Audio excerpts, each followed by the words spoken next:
Welcome to Care Sandwich, the podcast where we dive into the success journeys of law firm owners across the country. I'm Margarita Everline, your host and the founder of Marketing Boss, a fractional chief marketing officer firm for law firms. On this show, we'll explore the challenges, strategies, and victories that have shaped law firms and how they wrap every interaction with care.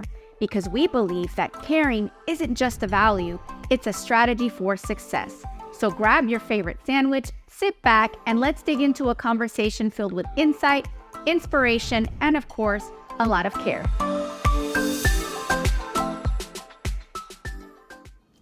Hello, everyone. Welcome to today's episode of Care Sandwich. I have Moshe, who is a law firm financial advisor, a law firm business CFO. He goes by many different titles, and one of them is the money guy. If you own a law firm, you want to talk to this guy about how to budget, how to grow, how to forecast, how to price, how to give incentives to your sales and intake team, all that fun stuff. And I want you to go ahead and give us an overview in your own words about what you do, how you do it, and why do attorneys come to you for help? Sure. Awesome, Margarita. Thank you very much for having me here. Fellow podcast host. So I host the Profit with Law podcast. For your listeners or viewers, you want to check it out. It's Profit with Law in any podcast player, as well as Profit with Law on YouTube. I wear a number of hats, including daddy. I have 7 kids, 3 grandkids, and they're a big focus of my life. And also the preceptor for me entering and doing the work that I do today. I started as an IT specialist straight out of high school, never went to school. My mother just wanted to get me off the streets. She knew that I was, not that I was that bad a kid, but I was hanging out with friends till 1 in the morning, sleeping till 1 in the afternoon. Typical thing you would do at 18 years old. And I do that now. What are you talking about? I'm jealous. I do the go to sleep at 1, but I don't do the wake up at 1 in the afternoon. No, I wish I did. So yeah, my mother wanted to get me off the streets, do something productive. She knew I liked computers or had some knack with computers, and she introduced me to a local computer vendor, and that got me a gig. I was an apprentice for him first, and then I started working, and it turned into a whole career. Fast forward, I was director of IT. I was running a major operation. I was earning 6 figures as a 20-something-year-old. But I went to buy my first house. I was 21. I got married at 19. I had my first kid at 19. People You think I'm grew crazy. up fast. I'm crazy. But had my second kid on the way. I was 21 years old, and I said, okay, we need to buy a house. Went to my mother, and I said, I've got the income to pay a mortgage, but how do I save for the down payment? And she said, well, funny you should ask, because your grandfather... Now, my grandfather left Nazi Germany when he was 11 years old. He lost his mother and his twin siblings in the war, came with just his dad. His father had some money, and he was an orange merchant. He had orange orchards, but all that was taken away from him. But he had some money stashed away that he converted into diamonds, sent it ahead to his cousins in New York. They went to Israel first. Ultimately, they ended up settling in Washington Heights, New York. He started a diamond merchant business with the small amount of inventory he had sent forward, before him, and was there waiting. And that, over time, grew into a larger business operation. My grandfather took it over, and at some point he was financially successful enough that he got together with 4 of his cousins and bought an apartment building on the west side of Manhattan.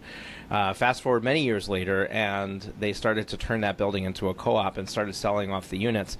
My grandfather took his portion of those units, and he earmarked it to help each of his 36 grandchildren pay for their first home purchase. So basically, he provided the down payment.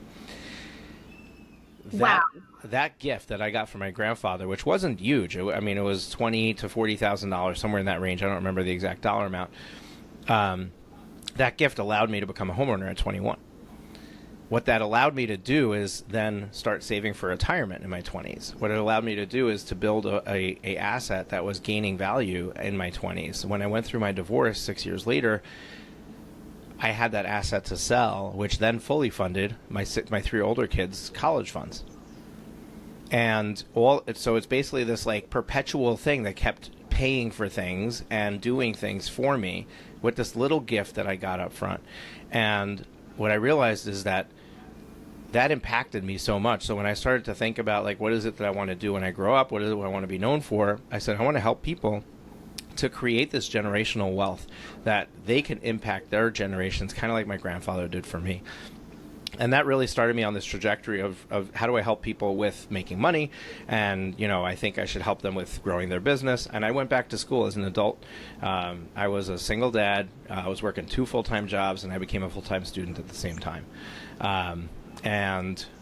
Which, by the way, just a deviation, the full-time job, one of the things that I do is I'm a paramedic. I still do it today. I love doing it. But that's an interesting fact about me.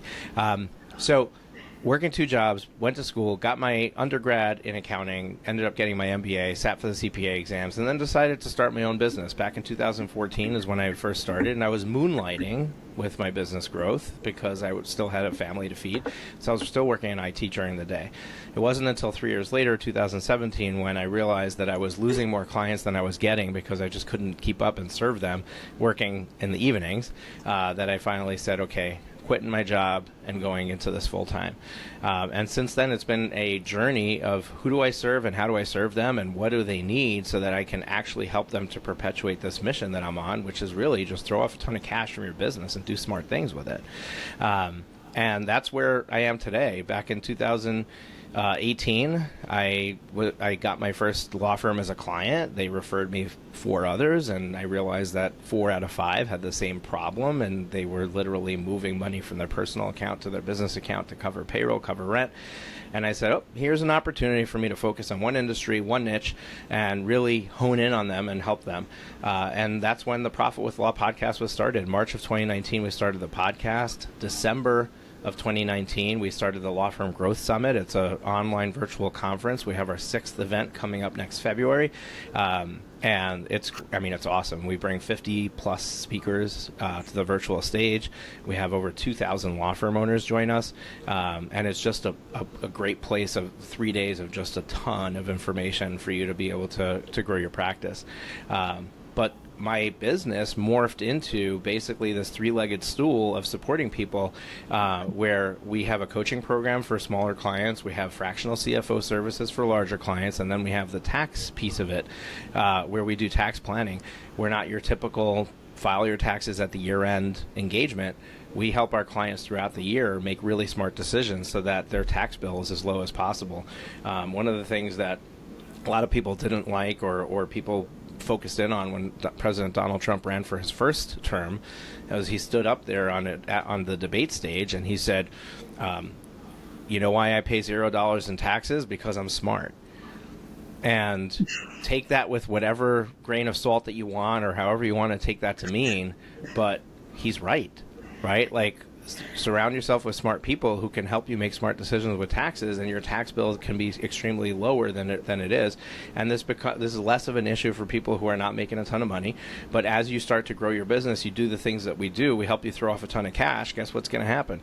Government wants their piece. Mm-hmm. So one of the things that we're able to do is really help you to navigate that. And as specifically law firm owners, and we work with any business owner, but law firm is the niche that we focus on. Specifically with law firm owners, there's unique opportunities that I would tell you that 98% of the accountants out there don't know about, that we can help you be smarter than the rest when it comes to your taxes. But that's a very short, long story of my background, how I got here, and who we serve and how we serve them. So I'm first going to make a comment, but before I make my comment, I'm going to ask my question, but let me make my comment before you answer. So the question is, what is the difference between how you think through the financials and how like an accountant might? Okay, so that's my question. But first I have to say, wow, your story.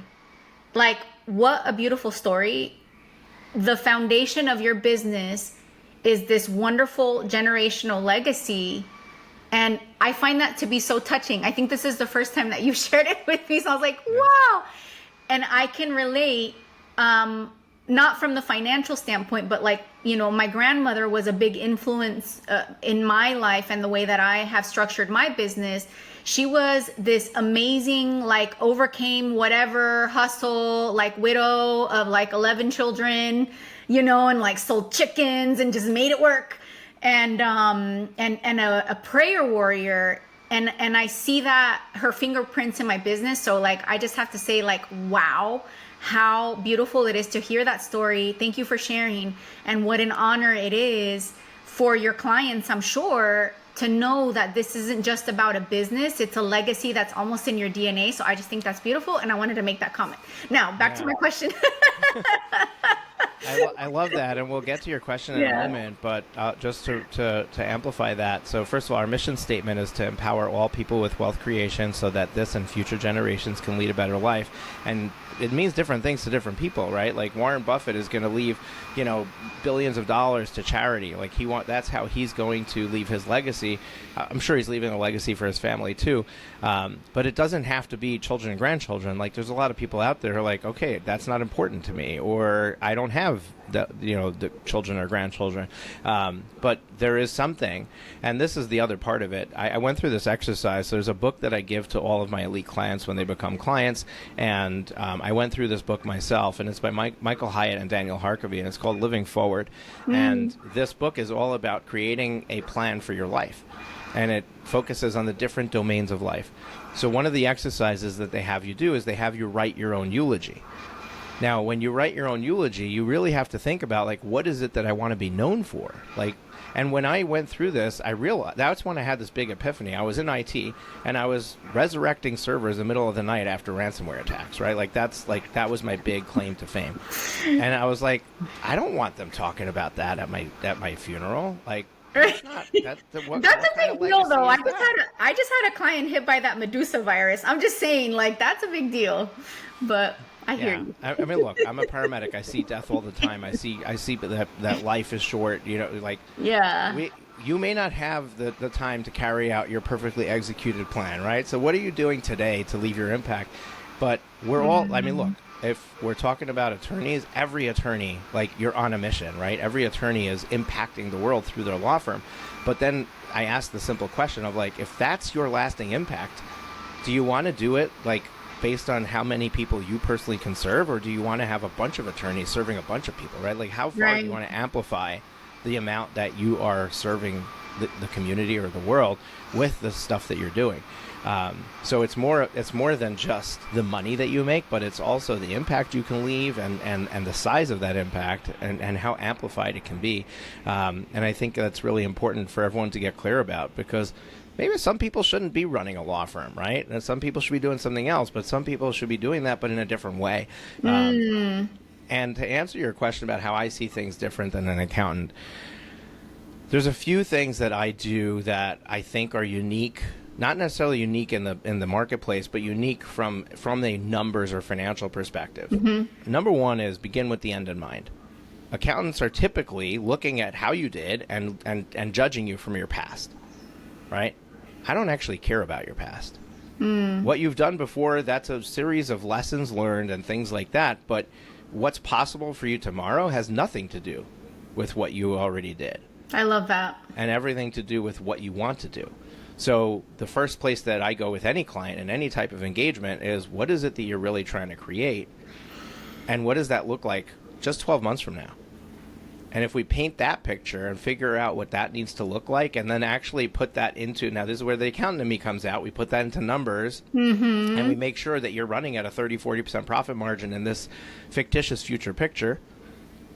Well, now we have the end result that we're trying to create. It's kind of like when we get into a car and we have a GPS and we're like, all right, where do you want to go? If I don't put a destination in, it can't tell us where we want to go.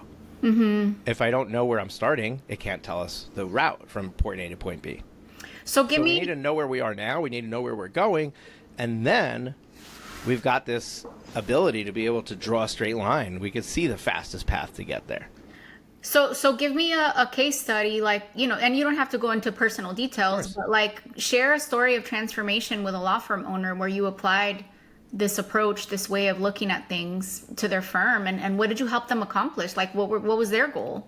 Oh, absolutely. So, on our coaching side, so in our elite coaching program helps solos and smalls to grow beyond themselves. So we take firms typically from the 250 to 750 range to 1 to 2 million in revenue, with a focus on profitability. I'm a profit first professional. I'm a big fan of Mike McAllis's book, Profit First. But more importantly, I'm a big fan of people making money during this process, right? So many people think that I need to sacrifice today to have the money tomorrow. And we do the same thing with time, right? I need to sacrifice my time today so I have my time tomorrow. And I'm very intentional with being anti that. I only work 4 days a week and I only work 6 hours a day, not because I am abundantly rich, but because I decided that spending time with my kids was more important than spending time in my business. And what that forced me to do is make business decisions in a more accelerated way as far as expanding my team. So this is a little personal, but I bet some of my law firm audience members can relate. What if in your mind you think, if I want to put my family first, if I want to put my health first or my blank first, that's important to me as a person, and I don't spend that time on my business, then what I'm in essence saying is I don't want to grow my business. That's like a mindset thing that I personally have been like chipping away at over the years. Yeah. And I know in my head it's not true, but I find myself like going, and I've been working with a coach on that. Yeah. What would you say? Of course. Yeah. The reason that you think that is because you have a correlation in your mind about the level of work equals the level of success. Right? Yeah. So, yeah. So I would tell you, look around you. Yeah. Find somebody who's sitting on their butt and making more money than you. Right. There are plenty of examples of that, right? The correlation between effort and money that you're making is false. As a matter of fact, if you look that's at true. look at Mr. Morgan of Morgan & Morgan, right? Like, do you think that he's handling client work? Right? That's true. He's making more money than you and I. Right? That's true. But he's waking up in the morning thinking about, okay, what am I having for lunch? Not which meeting do I need to get to? He probably still goes to meetings, right? I don't know anything about his daily schedule, so don't think I'm like, oh, yeah, I saw his calendar. Right. But we can in our minds understand that if he's got all the people to do all the things, he doesn't need to do anything. Yeah. So the correlation between hard work and results is false. And if we can break that, like if we can understand that correlation is false, that allows us to completely approach this differently. One of the things that really opened my mind up to this is from the Profit First book, Parkinson's Law. So Parkinson's Law dictates that when given a finite resource, our needs to consume that resource are going to expand to the resource available. What that means, without being really fancy, is I have a tube of toothpaste and a toothbrush. Every time I go to brush my teeth, I'm going to slobber this huge amount of toothpaste onto my toothbrush. When I get to the end of the toothbrush and there's only a little bit left and I'm eking out the end of it, somehow I'm getting a little tiny pea-sized amount of toothpaste on my toothbrush, and I'm still able to brush my teeth. And I feel just as clean as when I threw the glob on. As a matter of fact, when we throw the glob on, half of it's ending up in the sink anyway without even going into our mouth, right? So what that means is that we can make do with less. And looked at the other way, if we give ourselves less of that resource, we're going to find ways to get the job done, even though we have less of it. So what I found is that if I just put parameters on my work schedule, and I say, I'm just available from 10 to 4, that's the time I'm working. There is no other time. And if you say, well, I can't do that, well, you are doing that. You're just doing it with an expanded resource, right? Like, you're doing it, but you're doing it from 7 a.m. to midnight. But at some point, you need an off switch. You got to go get some sleep. You're not staying up night after night after night. So you are limiting that resource, except you're allowing your body to force you to limit it, as opposed to you just being a big boy or big girl and limiting it yourself. The reality is that if we make it a finite resource and we create that boundary and we don't violate that boundary with rare exception, it's going to force us to figure out, how do I get this job done if I don't have enough hours in the day? And what's interesting is that 90% of what you do could be done in those hours. So one question that I get asked a lot, that I wonder what's your methodology to approach this, is at what point does it make sense to hire people in a law firm, whether like I get asked a lot about like marketing professionals, intake people. Overall, what's your process when you're advising, or what do you look for as, okay, you're ready to hire more people, to delegate more? Yeah, the right time is probably about 6 months before you ask the question. Okay. So here's the thing. And one of the things I've been going to the marketplace and really screaming from the rooftops about is that every law firm owner should be hiring an attorney from the day they open their door. Right? Because the moment that you think of yourself as the attorney, you have just set yourself on a path of slow growth for the next 20 years. That's true. And That's because true. And this is, I mean, people say, oh, you're just stealing this from, what's his name's book, Michael Gerber's book, right? He gives the example of the baker and how she's like really passionate about her work and she's doing the baking, but until she brings on another baker, she's limited on what she can do. When you are the attorney, if you see yourself as the attorney, there's a max capacity you have. Clio did a study back in 2018, and they surveyed 2,000 law firms, solo law firms. And what they found is that the average solo law firm owner is producing billable work of 2.4 hours per day. Mm-hmm. They're billing 1.9 of those hours, and they're collecting 1.6 on average per day. Now, if you're listening to this, you're like, oh, no, I do more than that. I would invite you to think about the days. How did you know attorneys talk like that? I would invite you to think about the days you don't do any work, right? Or the days you're only doing sales conversations, or you're only meeting with clients, or like when you start to add it all up together and then divide it by the total number of work days, you're going to find that study is spot on. And the reason is because as the owner, you're doing a lot of things. You have to be the billing clerk. You have to be the collections person. You have to be the marketer, the salesperson. You're all those things, right? So the attorney can only be a hat for part of the time. And that part of the time tends to be about a third of what a full-time attorney on your staff could produce. Now, herein is the problem and why this takes so long. There's nothing wrong with you starting that way if you can figure out to switch. The problem is that we get into this catch-22 of thinking I can't hire somebody until I am making enough money to be able to pay their payroll. That was going to be my next question, because I get that a lot. Yes. Mm-hmm. And the problem is based on the math I just shared, you're never going to get there. Because when you're producing a third of what they can produce, you're never going to have enough money to feel financially successful enough that you can bring on that person. And therefore, it requires you to change your mindset and be a business owner, an investor in your business.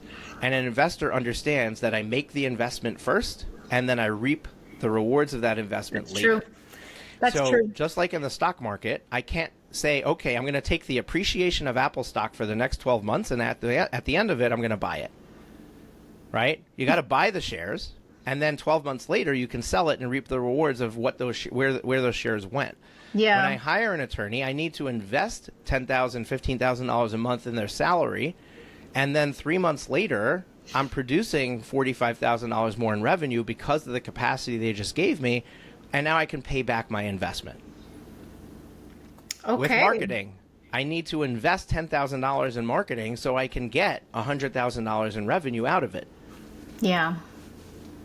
If I wait for the $100,000 in revenue to come and then earmark the marketing budget, it ain't going to ever come. Right. So that's when we're operating from this mindset of when I get there, when I get the success, I'll be able to do it. We're already operating from the wrong frame of mind, and that all starts from seeing ourselves as the attorney. The moment that we see ourselves as the business owner or the investor, we realize with investment comes first, and then we could have hired that attorney on day one. That attorney is doing the legal work, and now we have one game to play. I got to bring $10,000, $15,000 of revenue in the door to cover that attorney's salary. And then I have the next phase of that game to play. I got to make more money so I can pay myself. And then we have the next game to play. I got to make more money so I have more money to invest in my business. Well, guess what? One attorney should be worth about $750,000 to $1 million in revenue for your firm. You, as a solo practitioner, can only do $300,000 to $500,000. You'll never get to $1 million as a solo practitioner. with very few exceptions. I mean, like 1% or less than 1% of the firm owners out there could figure out how to do that. Sam Malai and Joey Vitale are examples of people that I know that have built million-plus law firms. But in all fairness, their law firm is based on an area of law that really doesn't need the attorney to do the work. They built their firm off of the backs of non-attorney personnel doing the work, and that's the secret sauce for those people. But any area of law that you needs the attorney doing some amount of that work, there is a limit on what one attorney can do, and then the limit for the owner is about a third of that. Hey there, I hope you're enjoying the conversation and your sandwich as much as we are. I want to take a moment to share a few words about our sponsor, Marketing Boss. If you're a law firm owner looking to supercharge your growth, our team at Marketing Boss is here to help. We've got over a decade of experience and a proven track record, and we specialize in growing law firms like yours with data-driven marketing leadership. So if you own a law firm and you're ready to get a predictable, steady flow of cases from your marketing, let's connect at marketing-boss.com. Now, another question that I get that I would love to get your insights on, what is a decent cost per case? You can answer this. I know. It's an unfair question. I just It's think not it's an fun. unfair question. It's just one of those questions don't that's know, going to but- make me sound like an attorney because I'm going to answer it depends, right? Yeah, I know.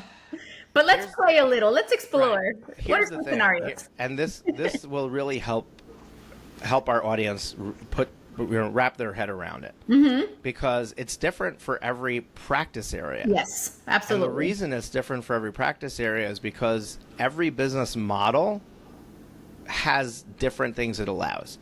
So, for example, let's say criminal defense.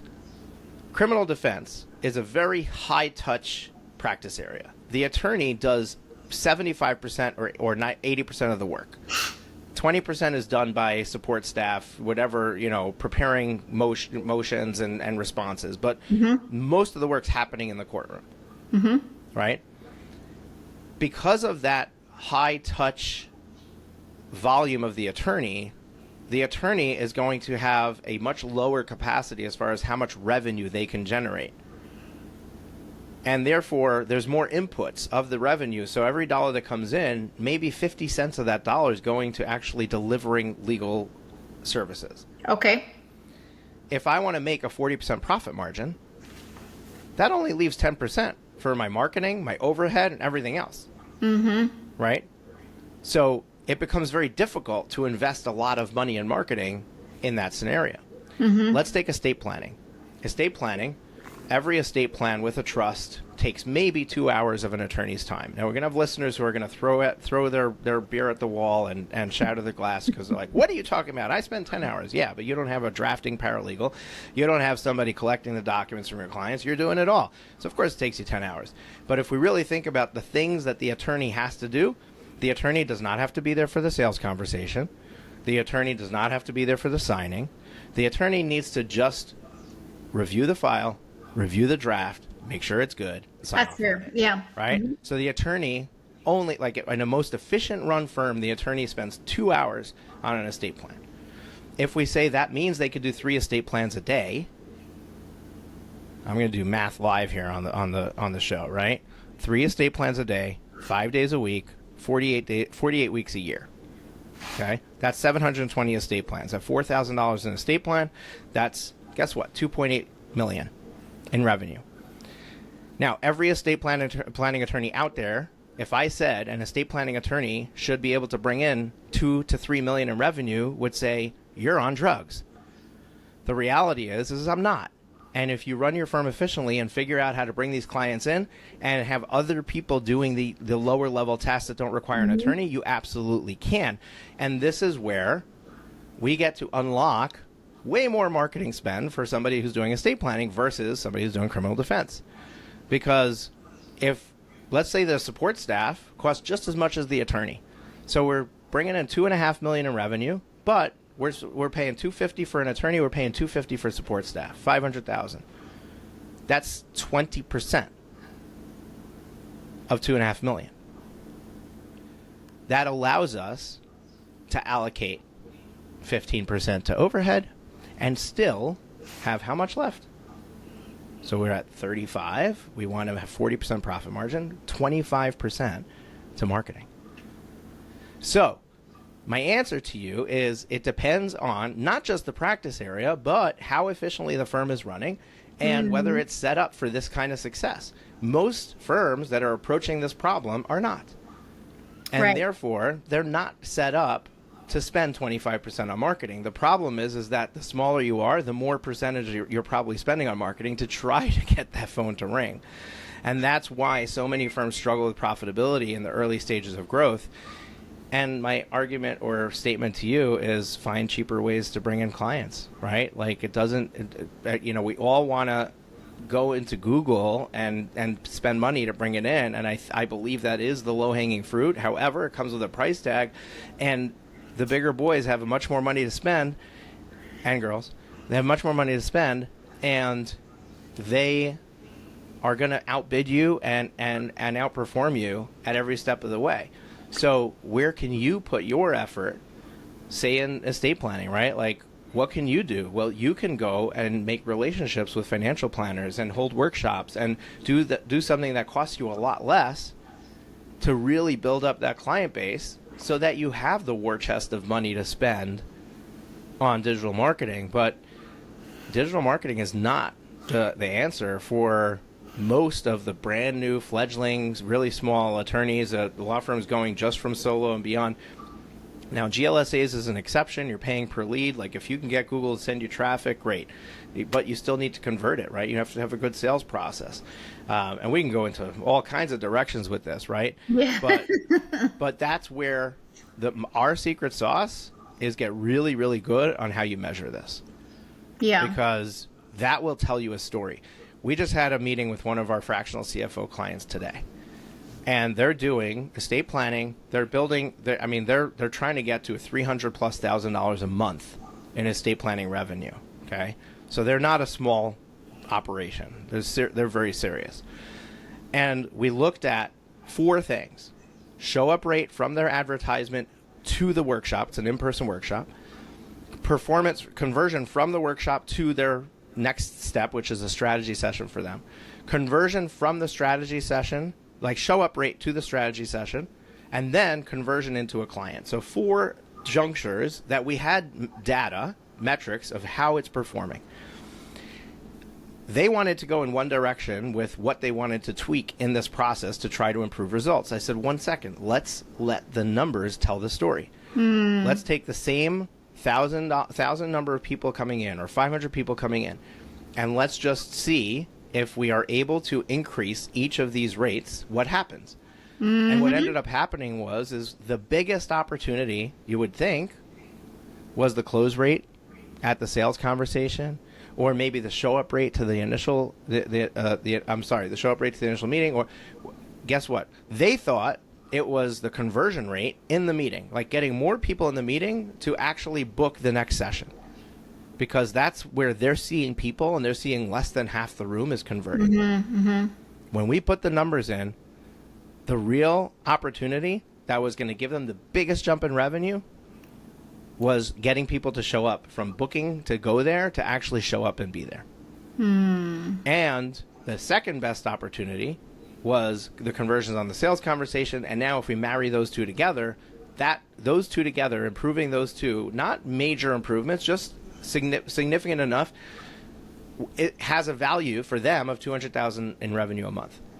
So what those kinds of conversations do is it allows us to hone in and focus in on, okay, the only thing we're doing for the next 90 days is we're figuring out how to get more people who actually click on this ad and say, I am interested, I'm coming, to actually show up at the door.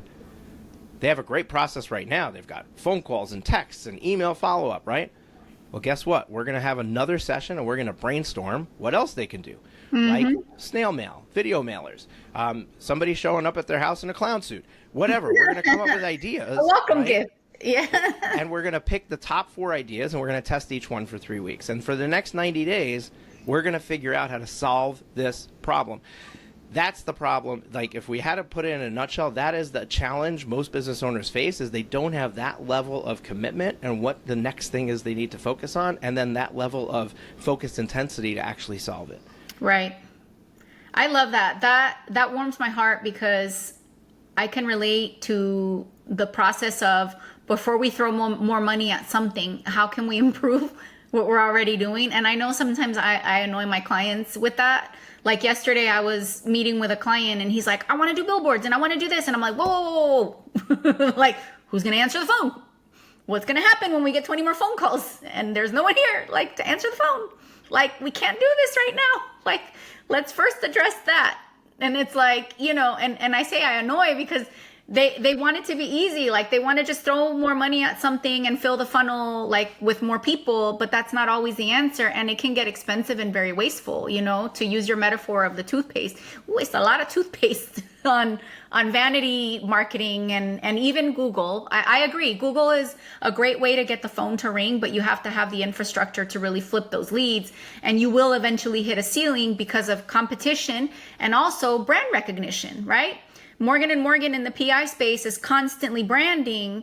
So they're going to have that brand awareness advantage when somebody sees their Google response ad right next to yours, Acme Law, that no one's ever heard of. So yeah, but I could talk to you all day, and I know I promise you one of our clients is doing about 1,200 inbound leads from Google a month in one of their divisions. And we were on a call, and the person who was handling the initial intake, shared that their answer rate was 80%. And I said, whoa, what? Go back. What's your answer rate? And then I said, okay, the only thing that we're going to focus on for the next 3 weeks is how to get that answer rate above 90% and then 95. Like, that is our goal, right? I didn't need any math or data to tell me. I just understood that when you get a phone call from Google, somebody who never heard of you before, they're not trying to reach you again. Nope. You're not the vet with their dog being sick, right? Yeah. You're a random number on a random list of other people who showed up, right? Whoever is going to be the fastest to answer, the fastest to talk to them, 80-90% of the time is getting the sale, right? They were able to get them their answer rate over 90% in 3 weeks. And the following month, after this 80% answer rate, they increased their revenue by $120,000. I love it. By simply making sure that that phone got answered. And, you know, this goes back to another Clio study that they did in their legal trends report. This one's referenced a lot by the answering service companies. They surveyed, once again, 2,000 law firm owners, pretending to be somebody looking for an attorney to represent them.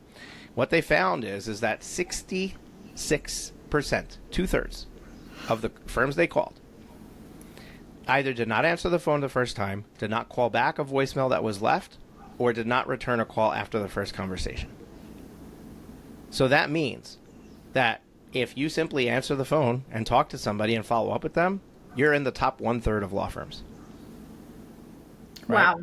These are the crazy things that, like, they're so stupid simple, but when you're trying to wear all the hats, do all the things, it becomes almost impossible to focus on this kind of stuff. Right. And listeners, I might say, like, if you're small, you might say, oh yeah, these big fish, they could focus on it because they got the team to do it. But I would argue that in today's day and age, with international workforce, with fractional gig workers, with all of these, you know, even attorneys, you can get contract attorneys on lawclerk.legal, right? Like, there's an answer to everything.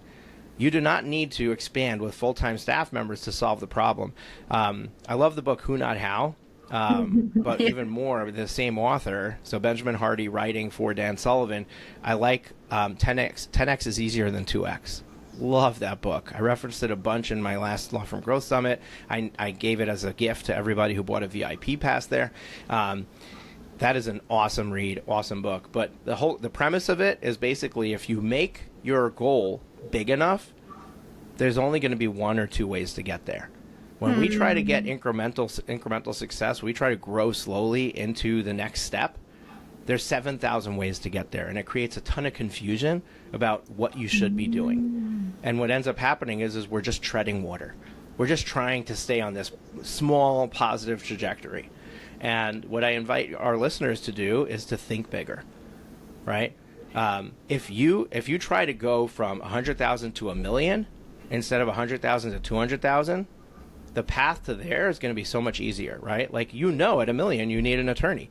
At 200,000 you don't. So automatically, like, it's going to force you to do the hard thing that you need to do to get there. And that's just one decision, but there's a whole series of decisions that need to be made that are much easier when you move that cheese far enough, move that goal far enough, and you are going to succeed simply because it creates clarity around what you should be doing. That's deep. I will add this, that I definitely have seen a pattern. I've had the privilege, the honor of working with some really big firms. And what I've noticed, that there is definitely a pattern between the solos that just stay solo for years and the ones that grow really fast. They're definitely the types of people that big is the only way. And you're right, their path is very narrow, and it makes a lot of those small decisions very simple. So one telltale is, if I have a law firm owner that's getting stressed out about buying a Gmail license or what thickness of cards, to me, that's already a flag. I mean, I love all the law firms, all the sizes, and I'll always treat them with respect and compassion, but, mental note. And the bigger law firms, they don't worry about that stuff. They're like, I got places to go. This is little stuff. That one. Next. So there's definitely that pattern. We have the same exact thing. If we're in a sales conversation for our elite coaching program or our CFO services, if the sales cycle is very easy, very little resistant, it's just like, okay, where do I sign? How do I get started? They are 90% more likely to succeed than somebody who needs to be convinced to be there. And that's just, I mean, you guys know that. I mean, even law firms know that as clients, right? Like, if I get somebody in the door and it's a breeze to sell to them, they're going to be a great client. If they're nickel and diming me in the conversation about using us as their attorney, guess what they're going to be doing? They're going to be calling my office every day, right? They're going to be that PIA client. And, we get to have a filter on and decide how we want to, one of the things that nobody takes me up on this, but one of the things that you can do is, when you have somebody who's like hemming and hawing at the price, is raise the price. Like, you know what? I see that you're not sure about this. I just want to tell you that, the price just went up. It's now, 7,000 instead of 5,000. We're the best that you're going to get. If you're looking for a cheap solution, we're going to encourage you to go there. That's what we're doing right now. If you want the best, that's what it's going to cost. If they want you badly enough, they're going to cough up the 7,000. You know what they're going to do after that experience? They're going to respect you a ton more. Yeah. So I'm gonna cut out this piece of the podcast and add it to my nurture sequence for the law firms that did not buy. By the way, here's a message. Here's what Moshe thinks. Here's what Moshe thinks about what I should do next. Would you like me to raise the price, or would you like to move forward? Oh my God, this has been great. I could talk to you forever. I'm going to ask you two more questions. Sure. The first is, how can people get in touch with you if they want to pick your brain, hire you, and work with you, come to one of your events, or, just get to know more about how they can work with you? Sure. So picking my brain costs thousands of dollars, but if you want the free Profit with Law on YouTube, Profit with Law on any podcast player, or he's mentioned at the beginning of the show, but if you want to have a strategy session with somebody on my team, that's a 30-minute call where they basically help you organize your thoughts about where you want to go, what are the obstacles in your way, and how to overcome them. And then from there, it can be an exploration of whether we're a fit and we can work with you. That strategy session is absolutely free. It's about 30 minutes long. Go to profitwithlaw.com/strategy session, and I'm hoping you're going to provide the links to that so that people can just click on it. It's a lot of words, but profitwithlaw.com/strategy session. And if you book one of those calls, you'll be on our marketing list, and then you'll know about all the stuff that's coming up. Our Law Firm Growth Summit in February next year is probably not going to get promoted until November. So there's nothing to do right now to sign up for it, but the URL for that, if you want to put it in your calendar and go to it back, around Thanksgiving time, is lawfirmgrowthsummit.com. It's in February or November? It's in February. Okay, February. Okay, gotcha. Okay. And then what is your favorite sandwich? Because this is, after all, the Care Sandwich podcast. Well, my name is Moshe. Makes me very Jewish. So I can't go with anything other than a delicious pastrami on rye. Nice. Okay, cool. And that's a really good sandwich. Any of you who want to go to New York City, Katz's, I mean, the pile of pastrami is like yay high. It's like huge. It's delicious. You could eat for a week off of that. I mean, I eat it in one sitting, but you could eat for a week off of that. That sounds delicious. Yeah, I love some good pastrami. That's good stuff. Cool. Well, there you have it, folks. He likes his pastrami on rye, and he can make you more money with your law firm, help you make more money with your law firm. And you can get in touch with him for a 30-minute, him and his team, for a 30-minute. And if you want to pick his brain, you can pick it, but it's going to cost you. And if you have to think about it, it'll cost you double. We'll catch you on the next episode of Care Sandwich. Thank you for having me.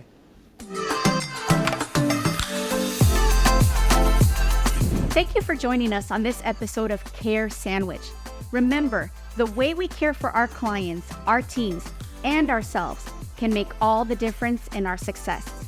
Until next time, keep caring, keep growing, and I'll see you on the next episode of Care Sandwich.